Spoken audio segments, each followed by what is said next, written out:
Rescuers are once again searching for people trapped under rubble in Turkey after another earthquake hit the country, killing at least 6 people. A 6.4 magnitude tremor struck near the city of Antakya near the border with Syria, where massive quakes devastated both countries on February 6. The earlier quakes killed 44,000 people in Turkey and Syria, with tens of thousands more left homeless. Buildings weakened by those tremors collapsed in both countries on Monday. Turkey's Disaster and Emergency Agency says the 6.4 earthquake occurred at 20:04 local time, 17:04 Greenwich Mean Time, at a depth of 10 kilometers, 6.2 miles. This was followed by a 5.8 aftershock 3 minutes later and dozens of subsequent aftershocks that were not as severe. The health minister, Dr. Feritin Koca, said 294 people have been injured, 18 of them seriously.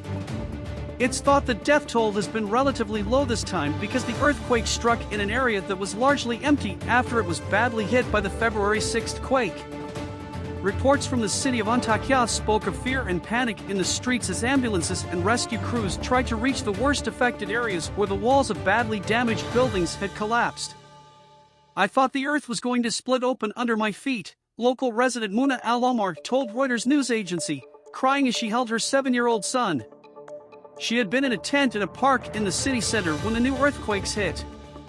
In the city of Adana, the latest earthquake drove people to a volleyball center that had been converted into a rescue center following the first earthquake.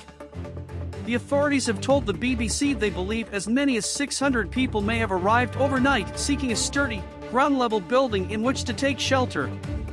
When the quake struck, people were reported to have run out into the streets rather than staying put, reflecting the fact that there is still significant fear 2 weeks after the initial disaster. In Syria, some 470 injured people are said to have visited hospitals after Monday's quakes, which were also reportedly felt in Egypt and Lebanon.